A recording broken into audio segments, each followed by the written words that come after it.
హుందాగా విమర్శలు ప్రతి విమర్శలతో సాగాల్సిన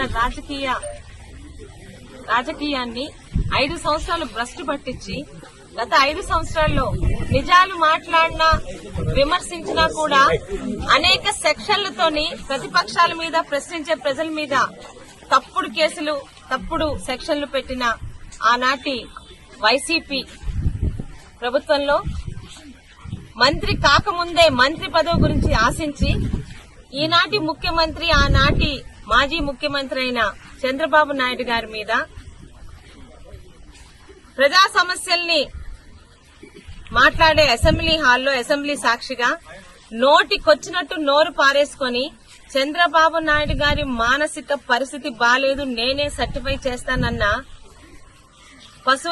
మాజీ పశువుల మంత్రి గారి మీద ఈరోజు పలాస టీడీపీ కుటుంబ సభ్యులందరూ పోలీస్ స్టేషన్ లోని కంప్లైంట్ ఇవ్వడం జరిగింది. దాన్ని ఎఫ్ఐఆర్ కూడా రిజిస్టర్ చేయమని చెప్పాము. వాళ్ళు చేస్తారు.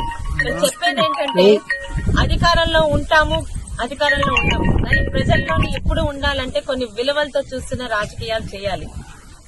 నోటు పారేసుకునే వాళ్ళకే మంత్రి పదవులు ఇస్తానని చెప్పిన జగన్మోహన్ రెడ్డి ప్రాపకం కోసం విజనరీగా కీర్తించబడుతున్న చంద్రబాబు నాయుడు గారి మీద ఈయన ఒక డాక్టర్ అట, ఈయన సర్టిఫై చేస్తే చంద్రబాబు నాయుడు గారి మానసిక స్థితి బాలేదంట. ఆయన్ని హాస్పిటల్ కి పంపించి సర్టిఫై చేశాక చంద్రబాబు నాయుడు గారు అసెంబ్లీ హాల్లో రావాలని నోరు పారేసుకున్న అప్పలరాజు గారి మీద మేమందరం కంప్లైంట్ ఇవ్వడం జరిగింది. ఖచ్చితంగా దీన్ని ఎఫ్ఐఆర్ కూడా బుక్ చేస్తారు. లీగల్ గా చట్టపరంగా ఆయన మీద ఎటువంటి యాక్షన్ తీసుకోవాలో చట్టం ప్రొసీడ్ అవుతుందండి.